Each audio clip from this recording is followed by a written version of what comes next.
Welcome to the newsletter of April 4th, 2016. Thank you also for all the feedback that you've all given me on the fiscal situation that the legislature is facing. You know, you've given me feedback on the three options that we're looking at. We're looking at the possibility of taxes, we're looking at the earnings reserve account, and of course we're looking at reduction in the size of government. So I appreciate all the thoughts that you've given, your opinions on that. This being April 4th, it begins the last 2 weeks of the regular 90-day session.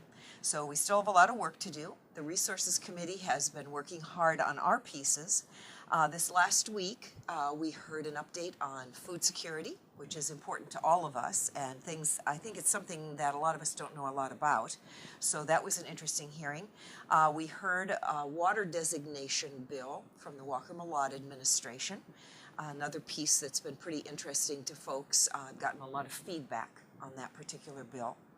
And just wanted to point out lastly that about 90% of the work that the Senate Resources has done this session has been on bills that have come to us from the Walker-Malott administration.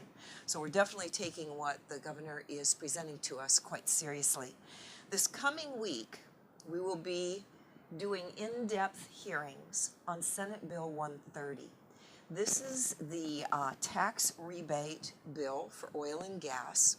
So these are rebates that companies get after doing work.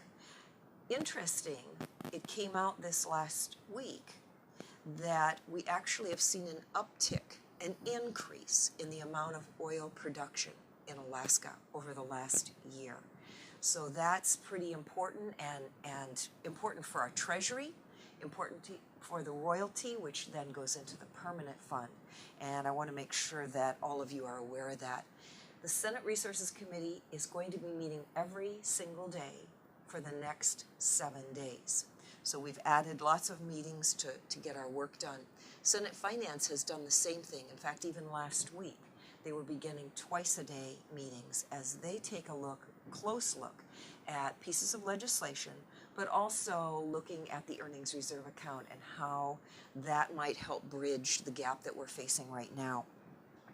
Other things that you'll see in the newsletter, I presented a citation, a legislative citation to a mining company, Hecla. They have a mine here in Juneau called Greens Creek. Hecla has been in operation, working for about 125 years on the North American continent.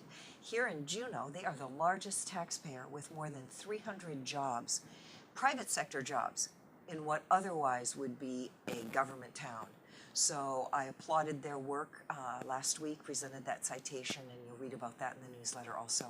So welcome again to the newsletter for this week, and thanks for reading it.